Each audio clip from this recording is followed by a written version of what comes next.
the launch of LinkUS. I want to thank MORPC and Coda, the Department of Public Service, all of the work to get us where we are today. We know that COVID-19 prevents us from being a person for this important event, but it doesn't dampen the significance or the enthusiasm for our announcement today. LinkUS is truly about charting our community's future. It's about fostering a more resilient and inclusive region and ensuring that no one in our community is left out of its prosperity. As our region prepares to grow to a more diverse population of 3 million people by 2050, we must ensure equal opportunity for all of our neighbors. LinkUS is a bold vision for Columbus and for Central Ohio, one that's focused on equity, mobility, and livability. You've heard me say mobility is the great equalizer of the 21st century. LinkUS supports our ongoing efforts to drive equity and economic vitality through mobility planning that connects residents to opportunities and resources throughout our community. LinkUS will provide a framework to intelligently position us for growth. As a community working together, we can begin to reimagine and reinvent what Columbus and our region will look like and how it can become more equitable. Innovative mobility options on key corridors will tie directly to affordable housing, access to jobs, educational opportunities, healthcare, and good quality of life for all the people of Central Ohio. Last November, the City of Columbus, our major partners, MORPC, Coda, and The Ohio State University, launched the Northwest Corridor Mobility Study. This effort is in progress. It represents the first of our corridor planning initiatives in the LinkUS framework. Similar efforts will follow along other key areas and regional corridors. And our partners are excited to share the next corridor initiative that will kick off this summer. Columbus seeks to become America's equal opportunity city. And that foundation is really rooted in our goal as America's smart city, focused on meeting transportation and mobility challenges and promoting a major shift in how we move faster and more efficiently as our city and region grow. Because we know that mobility has an incredible impact on opportunity. We are also America's opportunity city, focused on moving forward with shared prosperity and equity for all of our neighborhoods. Today, more than ever, we must move swiftly and with purpose and a sense of urgency to address critical needs and equities. The origin and success of LinkUS is based in partnership with our nonprofit community and the private sector, but also with residents and community leaders. This partnership extends beyond an enhanced transportation system. LinkUS gives us the opportunity to make our city more walkable, accessible, attractive, and safe. Reinventing great spaces along these corridors will enable us to generate economic opportunity, compete for talent, and foster community pride. LinkUS also provides an opportunity to build on key city initiatives to address the issues around affordable housing, environmental sustainability, and zoning regulations. These efforts will lay the groundwork for managing our city's growth for future generations. I want to thank Public Service Director Jennifer Gallagher and Development Director Mike Stevens and their staffs for the work they've done with Coda and MORPC to advance this exciting effort. The last 50 years of Columbus's growth should look very different than the next 50. And this incredible work, partnership, and collaboration will help us chart a new course based on dynamic and inclusive growth for the entire region. I also want to thank Council President Shannon Arden for his dedication and leadership throughout this process.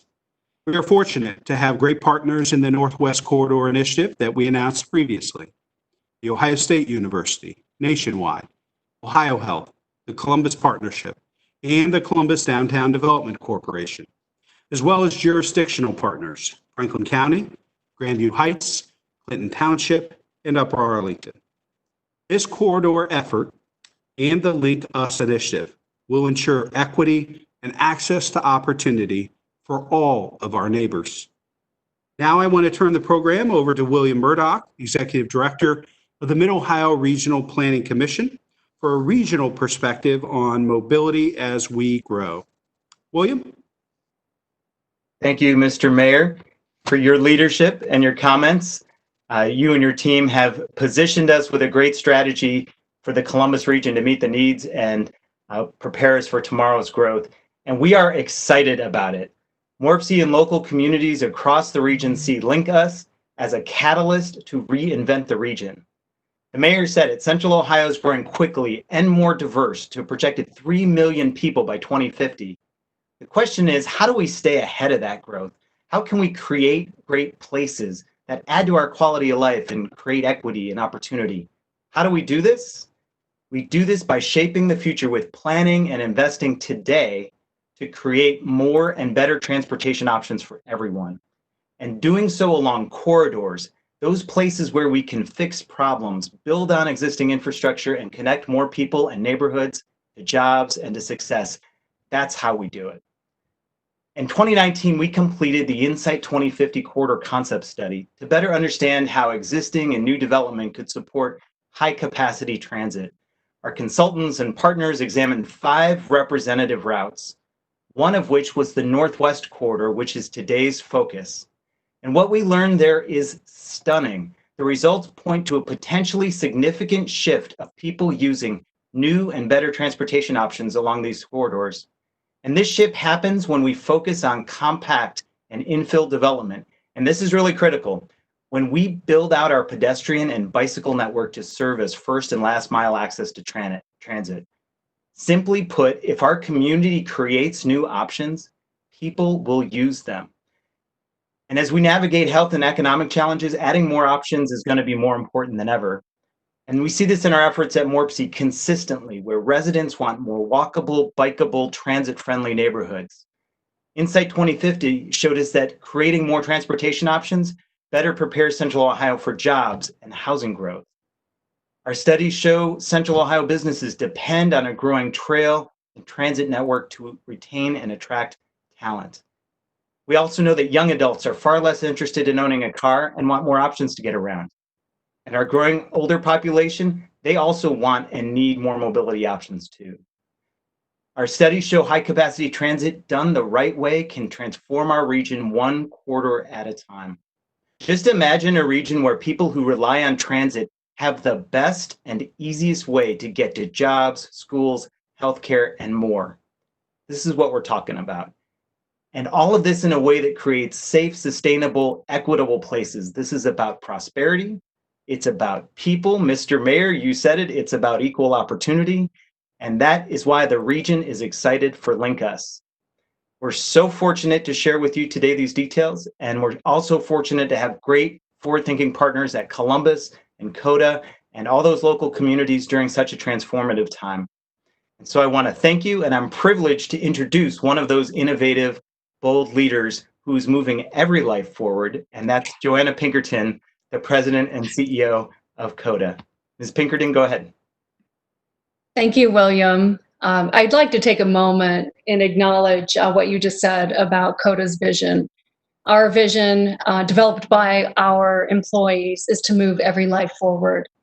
And as we all know, the COVID crisis in particular has been especially devastating to working class residents, those living in poverty, and those reliant on transit to get to work and obtain essential services. And using real-time and data and analytics, our team has spent a lot of time during the crisis, as well as reaching out to our local nonprofit community and our employers to figure out how to adjust our service as it is today and adjust our operations to make sure we provide a safe trip for people traveling on the transit system today. The pandemic has reinforced for us the indispensable role that public transit plays in our community. Many of our customers who rely on transit currently are the ones working and providing the essential services that are keeping our community safe and keeping our economy moving. So as we focus on recovery moving forward, I view this as an opportunity to reinvent what we once knew about our community. We can reinvent our community in a way where mobility choices are easy choices, where a number of our main streets are places to work and to experience and to live and enjoy, not just places to drive through.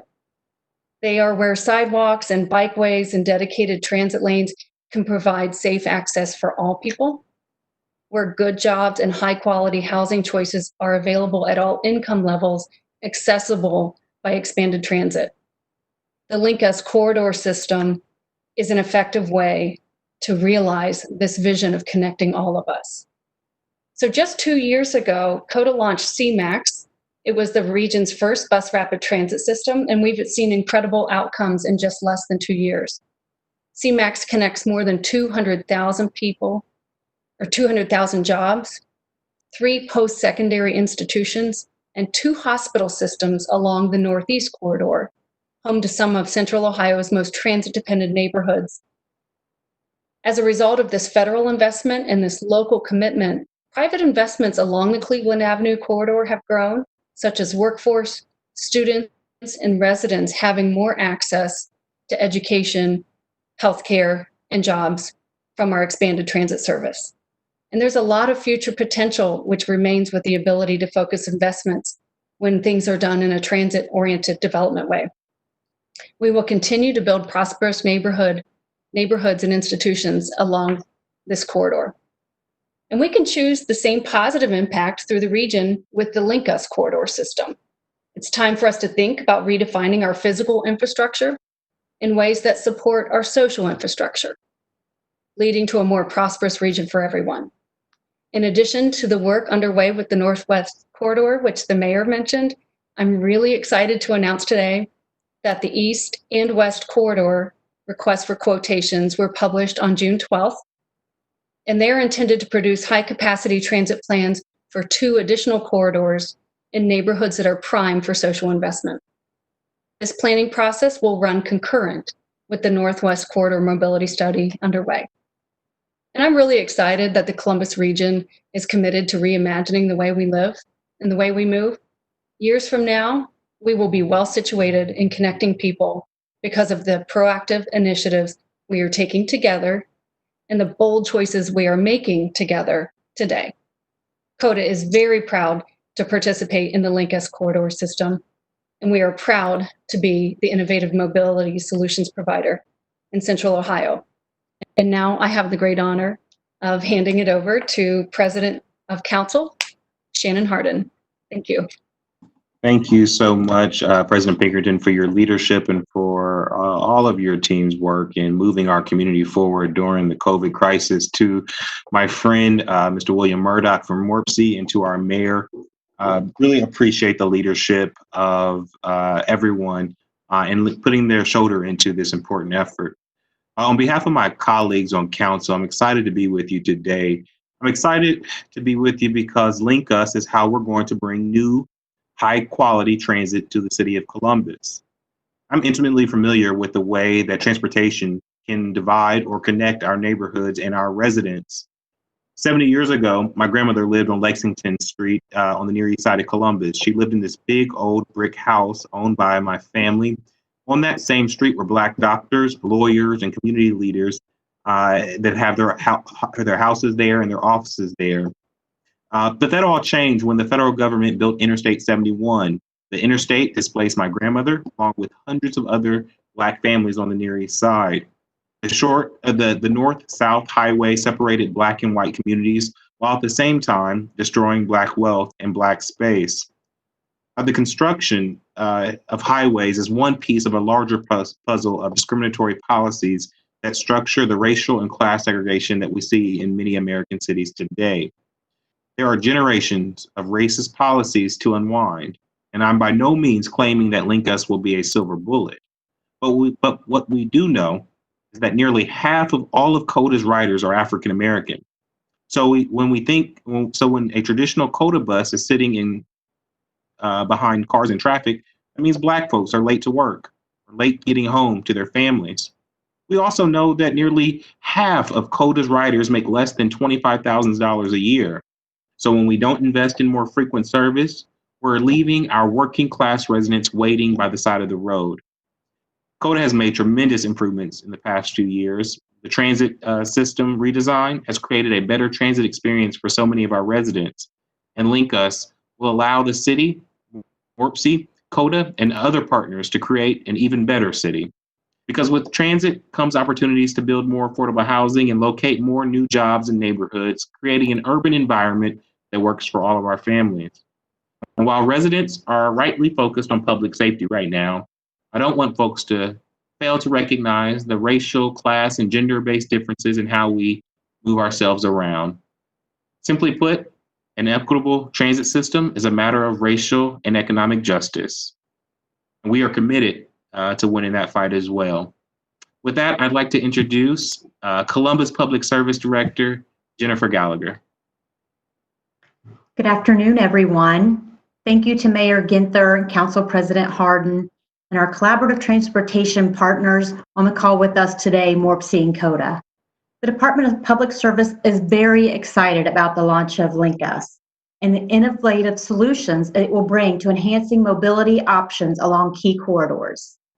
Significant population growth is coming. The department is eager to play a leadership role in transportation and mobility planning to manage this growth. Doing nothing is not an option. As Mayor Ginther said, the Northwest Corridor Mobility Study is in progress by the City of Columbus and our major partners, CODA, MORPC, and Ohio State University. The first corridor planning initiative covers an area along Olentangy River Road from Bethel Road to the north to West Broad Street on the south along the surrounding transportation network and potential development opportunities that foster equity and inclusivity. The Northwest Corridor is high potential for growth, but that could be limited by increased congestion along unless enhanced mobility options are put in place. The mobility study provides an opportunity for our department, our partners, and affected communities to develop a shared vision and work towards advancing solutions that address some particularly complex transportation challenges that the Northwest Corridor presents. The study is focusing on strategies for high-capacity transit, enhanced bicycle and pedestrian connectivity, and new transportation technologies. Strategies will also be identified for improving mobility options to make high-quality, affordable housing, employment, education, and healthcare more accessible to more people. Community input from stakeholders and the public is welcome and essential as the Northwest Corridor study continues to proceed. Opportunities for this will be forthcoming.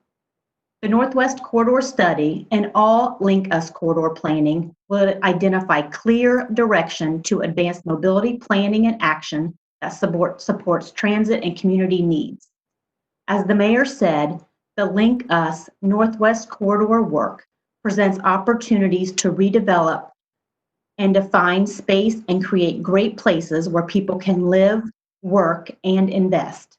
It will positively contribute to high-quality places along the corridors and beneficial changes for mobility and land use that support equity. We will respect and enhance the character of existing communities through the planning and implementation process. Most importantly, this inclusive effort will promote equity and opportunity for all people. Today, we are also announcing the launch of the LinkUS website at linkuscolumbus.com. Justin Goodwin, who is the LinkUS project manager for the Department of Public Service, will walk us through some highlights. Justin, I'll turn it over to you now. Thank you, Director Gallagher. Give me one moment and I will share my screen.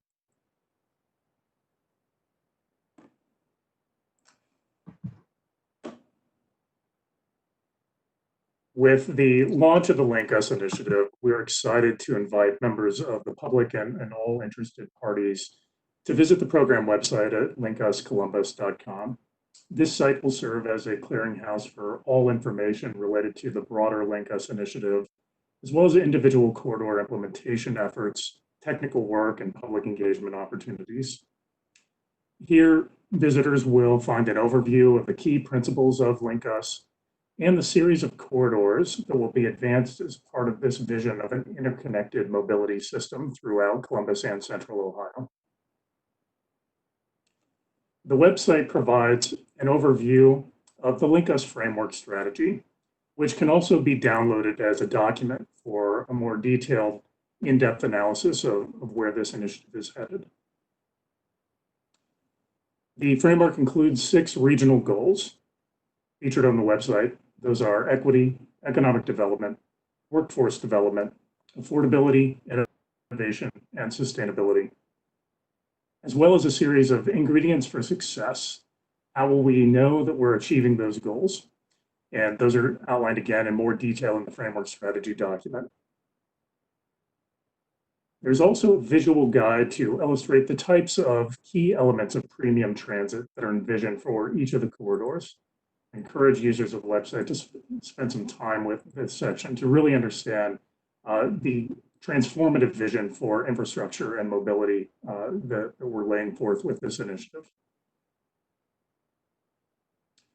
Current and upcoming corridor initiatives are featured on the site, including, again, the Northwest Corridor, which is underway, and the upcoming East-West Corridor project, as President Pinkerton noted earlier. Each corridor project page will serve as a central point of all information related to that corridor project.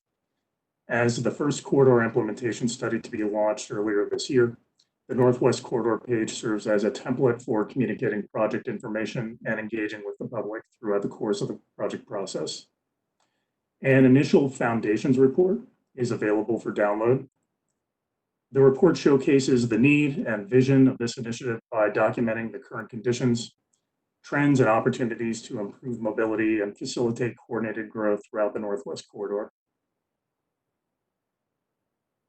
Visitors to the project website can also explore an interactive map of the Northwest Corridor, where they can learn more about the project study area, conditions related to jobs and economic development, transportation connections, and issues related to engineering challenges and congestion currently being experienced in this corridor, and one of the main reasons we pursued this corridor first through implementation.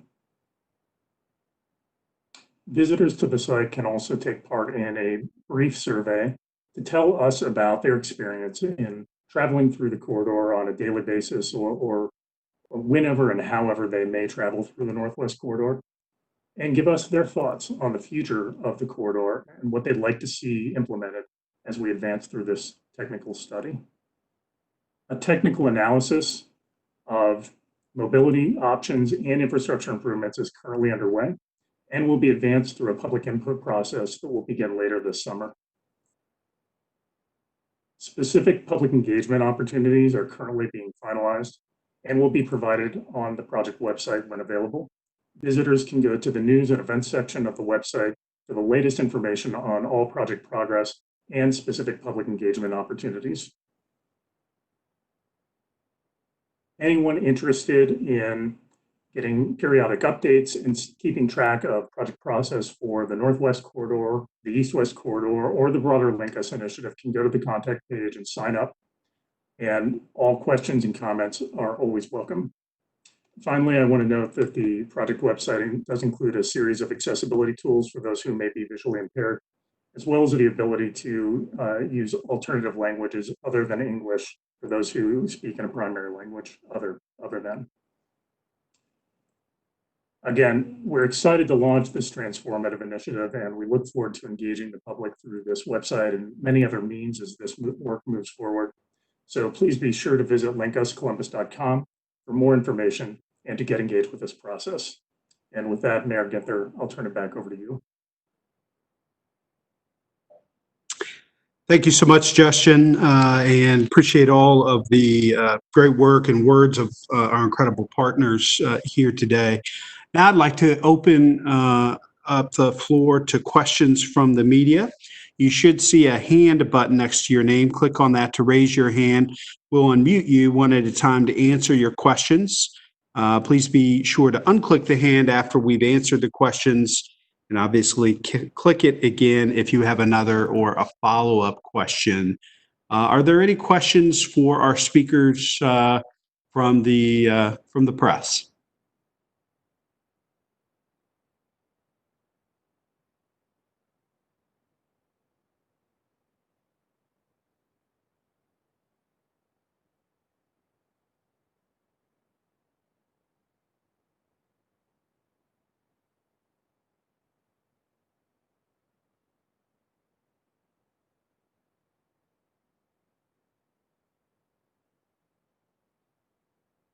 Tom, it looks like we have one from Tom Bosco. Tom, would you just introduce yourself and your news organization? Sure. Can you hear me, Mayor? Sure. Oh, good. Okay, great. Sorry, not familiar with WebEx. I'm more accustomed to some of the other platforms. Tom Bosco with ABC6 here in Columbus. So does this connect, or is this connected at all to the Smart Columbus effort? And how has that been, would you rate? Has that been successful in achieving its goals, which were very much mobility connected?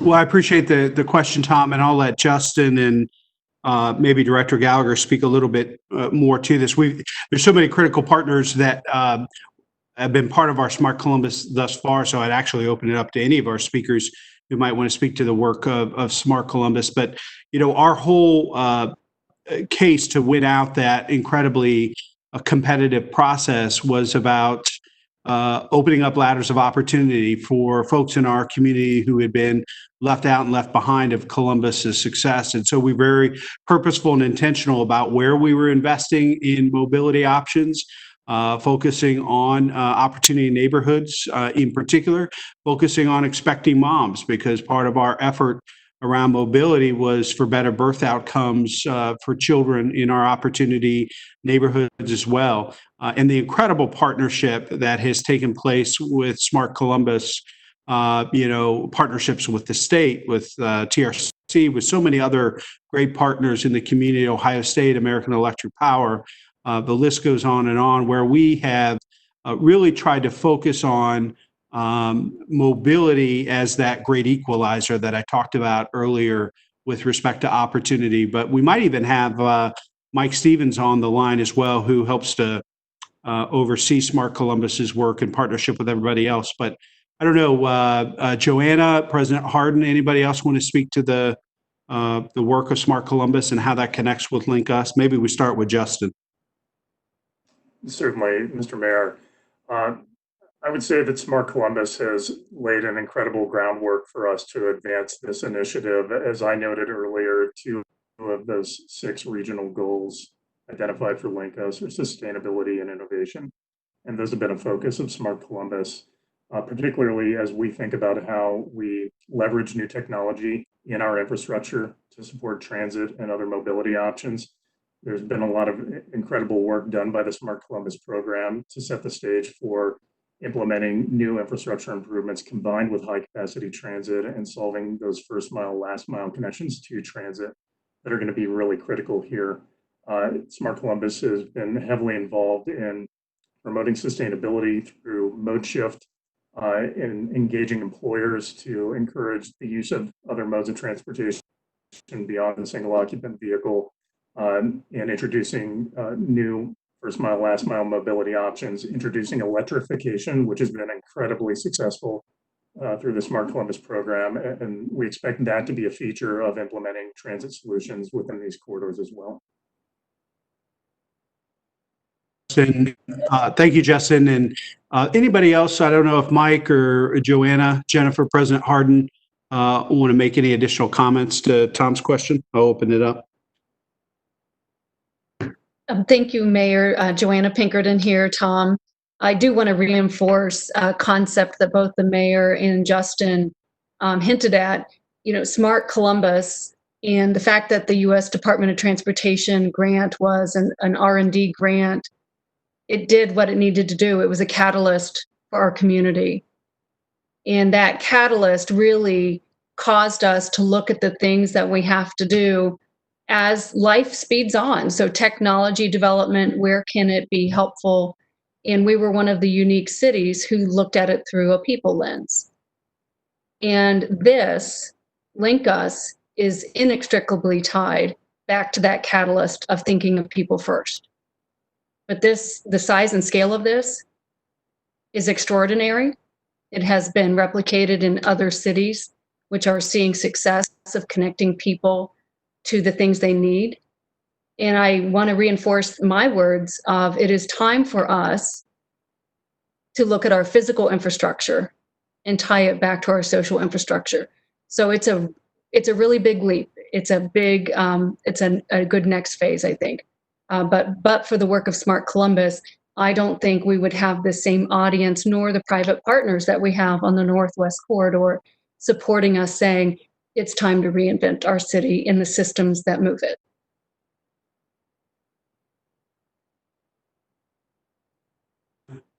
Thank you, Johanna. Any other comments in response to Tom's question? I think we have two more questions in line here. President Harden, any comments? No, I think that both you and Johanna expressed it pretty clearly, that we're building off of the work of smart cities. Great. Our next question is from Brent Warren. Brent? Oh, hi. Yeah. Hi, Mr. Mayor. Can you hear me? Yes. My question is for those of us who have kind of seen a lot of plans for improved transit in Columbus kind of come and go through the years. What can you say about this plan that will ensure people that this one is going to be different? And what are the resources that are going to be offered? Like, who's going to pay for the implementation of this, basically? Sure. Justin, you want to take a stab at that? Certainly. Thank you, Mr. Mayor. Brent, you're correct. There's a long history of transit-related planning in Columbus and Central Ohio. There have been a lot of ideas put out there over the years. I think what makes this initiative different is one, this really is an implementation initiative. That is the focus. This is how do we get this done? We were just talking about Smart Columbus, and in addition to the groundwork from Smart Columbus, this is building heavily on the work of the Insight 2050 corridor concepts work that was done, led by MORPC and ULI in partnership with Columbus and many others last year, and a great deal of excitement about implementing the recommendations of corridor concepts, which featured 5 model corridors, and those are all part of the system envisioned here as well as others. And one of the differences here is that we've really brought together the 3 primary implementing agencies of COTA being the Central Ohio transit provider, MORPC and their important role in securing and distributing federal funding for transportation projects, and the city of Columbus, obviously the largest and dominant city geographically within the region. Each of these corridors moves through the city of Columbus, and we all have to be at the table and aligning our priorities, our policies, our resources to make sure that we can actually implement each of the pieces and parts of a very complex system over many years. And this is the first of many steps towards moving forward through that implementation framework.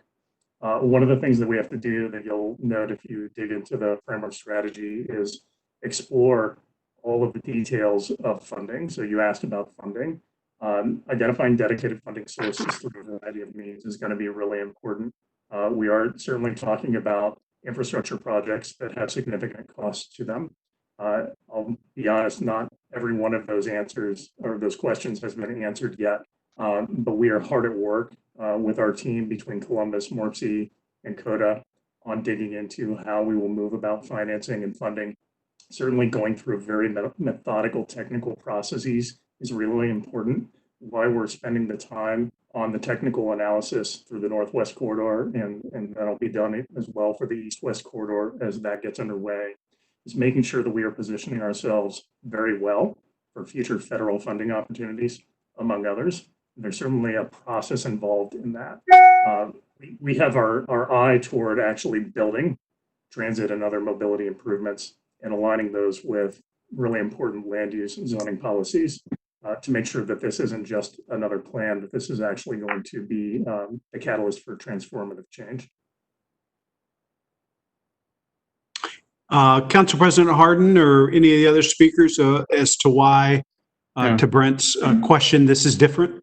Yeah, Mayor, thank you again. So I think what we have today is alignment like we've never seen before. We have the private sector and the public sector and community groups all facing the real reality that we're going to add 1 million people to our city. To the mayor's point, we're going to be a 3 million person community as a region in the next 25 years. And so if we don't do something now, if we don't take the big steps, if we don't have the conversations right now, then it won't even be about keeping up. It'll be about falling behind.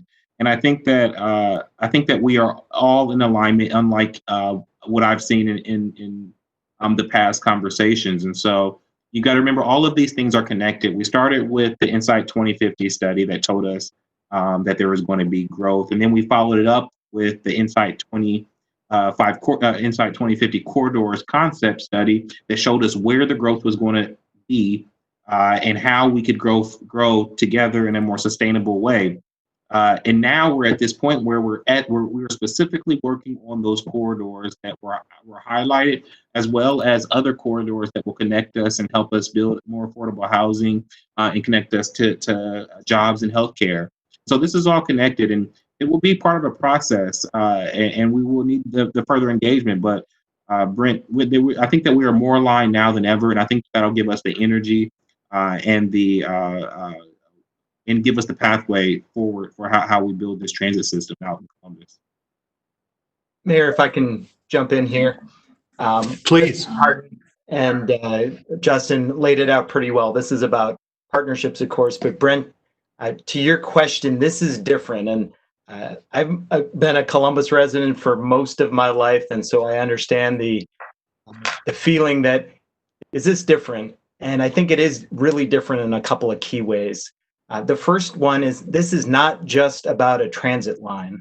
This is about what we learned in Insight 2050, which is combining transit with a style of development and a style of infrastructure that helps each component to leverage each other.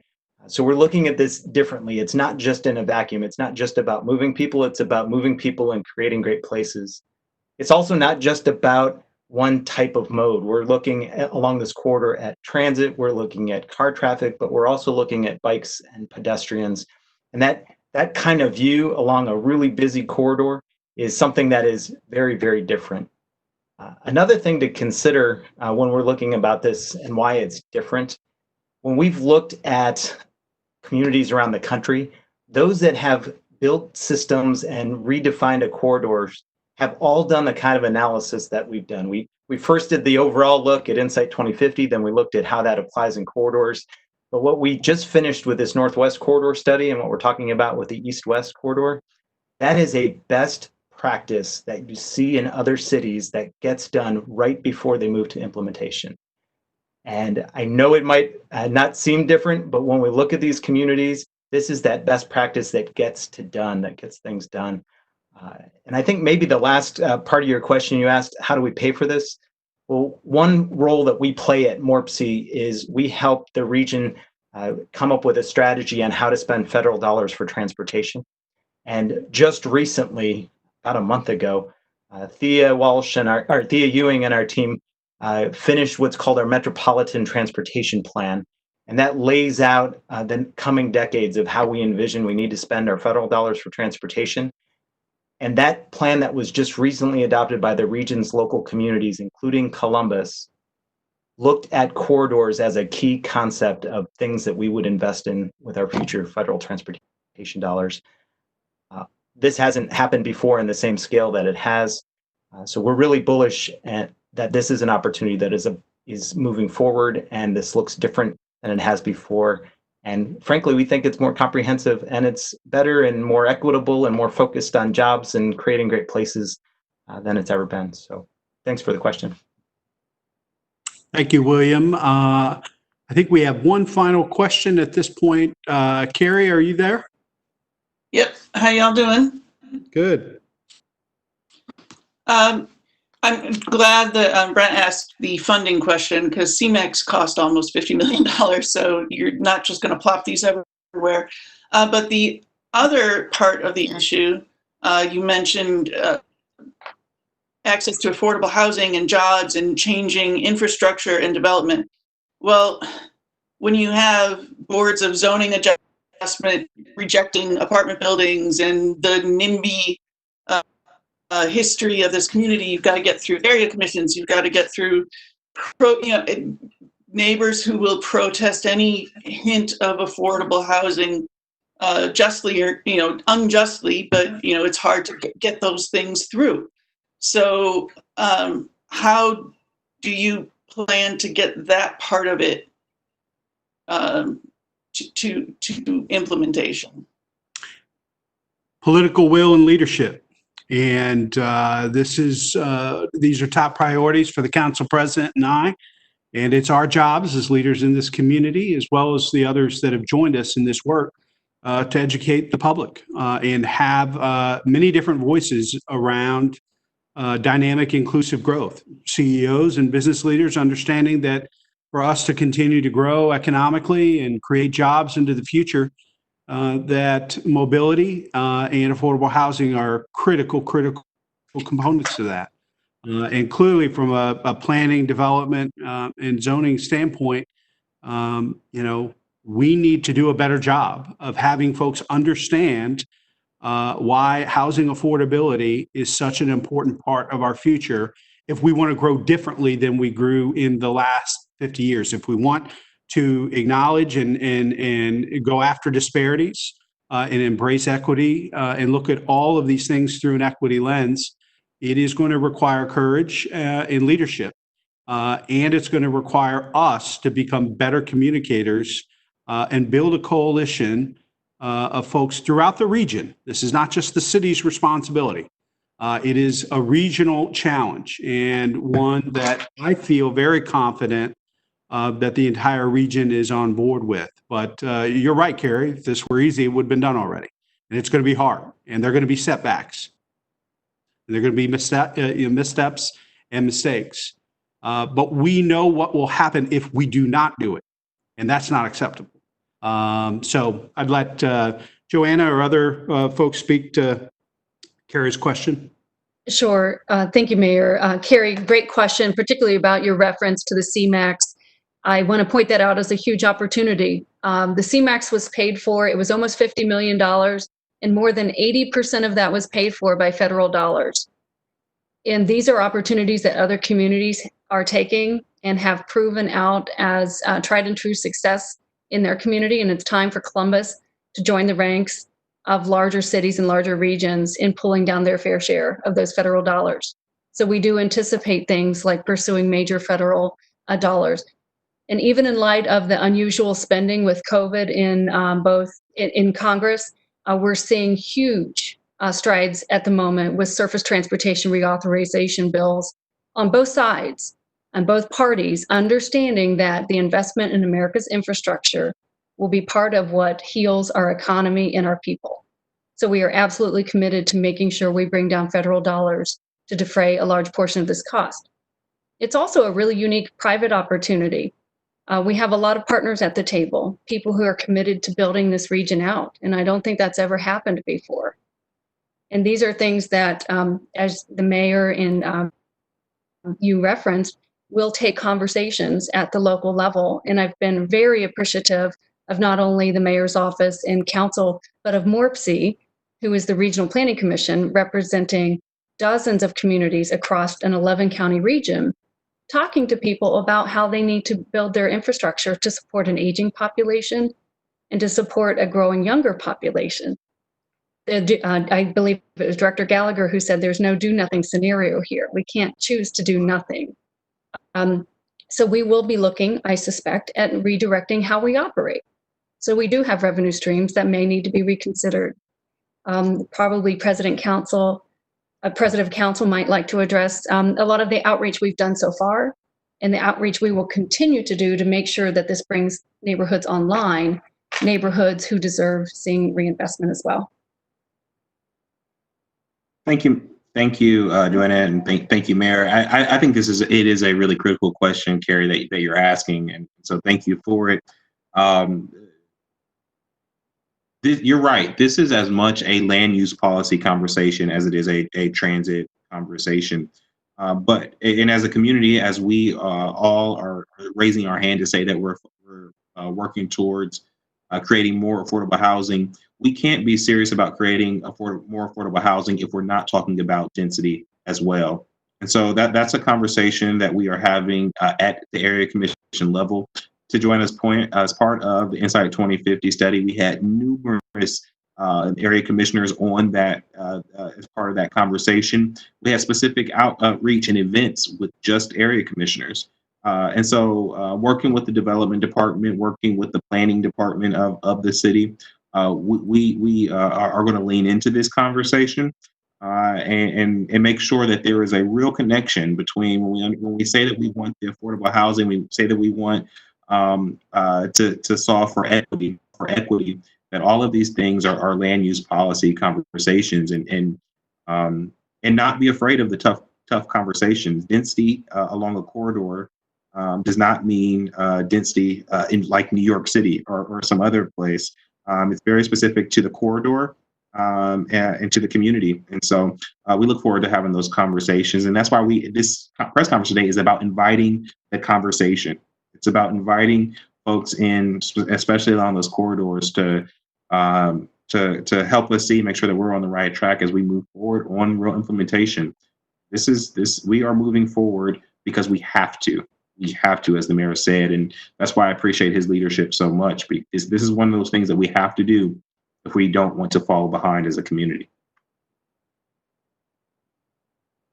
Thank you, Council President. Any other responses from our speakers to Carrie's question, either William or Jennifer or Justin? Sure. Thanks, Mayor. I'll jump in here. So Carrie, thanks for the question. And of course, we're aligned with what the mayor and Johanna and President Hardin said. If this was easy, it would have been done already. The difference is Columbus continues to grow, and we're a significantly bigger region than we were 10 years ago or 20 years ago. When we look at how land use ties to transit and discussions over density and how these corridors look, this has been part of the process the whole time. As meeting community by community, we held all of these visioning sessions so that people could look at where might density happen and how would transit or improved bike trails connect to this. That conversation has been part of the process, but as we move towards implementation, it's going to need to be even more a part of the process. And to echo President Hardin, this is that invitation to do that. And it's not just the city of Columbus, as the mayor said.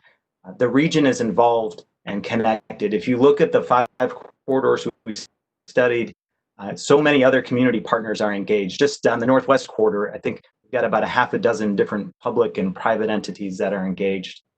Maybe the last thing I'll say, Carrie, when we're thinking about the discussions about development and change, why this looks a little different and why we think that the community will really get excited and engaged in this is we're not just talking about one building on one corner, and we're not just talking about one transit line or a different way to move cars. We're talking about changing the way we grow along these corridors in a way that makes the experience better housing, better access to jobs, comprehensively thinking about how that density could develop transit and how that density could be supported by better bike and pedestrian access, and how we might continue to move traffic well. So when we're asking somebody to consider just one site, that's different than what we're talking about here. What we're saying here is, if we do this right, we're going to improve your quality of life, and we're going to bring this extra amenity, this extra quality, this extra access to jobs that you don't have right now. And when I think of a corridor like standing on Olentangy River Road in certain spots, imagining that right now, adding that access, adding that great place quality to it, that's a conversation I think we look forward to in the community that looks different than some of the others that you might be thinking of. But thanks for the question. Thanks, William. I think Carrie might have a follow-up question, and that'll be our last question. Carrie? You know, I always have follow-ups. Two quick ones. The other leg of that stool is the developers, and you know, you had to change the incentive policy to encourage even medium affordability. These are hard packages to pull together. I know Franklin County has a financing mechanism. Is there some way to incentivize the private developers who are more likely to want to build all these luxury apartments that they've been building? The second follow-up is just how to refer to LinkUS as is because you've been doing these things, you've been studying them, you've been emphasizing the corridors, you've been emphasizing equity. So is this just a brand or a clearinghouse, or it's just you've been collaborating? So why do we need the LinkUS launch, I guess? So I'll take a stab at the first question, then maybe let Justin talk to the second question. And for the first time in the state's history, working with council president and city council, we took a look at what incentives we were offering in the first place and how they were helping us with our public policy goals, and if they were at all. And as you know, did a thorough study, the first time ever in the city's history, and dramatically changed our incentives based on our public policy goals. What we also said at that point, Carrie, was that wasn't going to be the last time that happened. And quite honestly, based on our public policy needs and what we need to accomplish as a community, we ought to be looking at those every couple of years. And so if we need to overhaul our incentive programs to make the math work to help us with these public policy goals, we're going to do that. We're also going to think outside the box and think about P3s and other things that we know that this work, this LinkUS work, can help us create jobs, create more affordable housing, a greater quality of life, and better access to mobility for opportunity. Those are pretty key components, high priorities for this administration and council. And so we're going to be committed to this, not just in principle, but with resources and prioritization. Justin, do you want to take a stab at the second? Sure. I think perhaps Director Gallagher, you may want to address this, but I would just shortly say this is about a unified, coordinated effort. Thank you, Justin. And you kind of took the beginning words right out of my mouth. It's a unified effort for all of the corridors that we're going to be looking at throughout the city. And it's not just mobility that we're going to be looking at. It really is connecting mobility to affordable housing, to land use, to equity, to workforce, to innovation, to sustainability, to all of those things. And that's why we thought the word link was so important, because it's linking all of those things. And then of course the us, because it's linking all of us in Columbus, all of us, all of our partners. And so that's why we felt that the use of those two words was so important, and it's bringing all of those things together.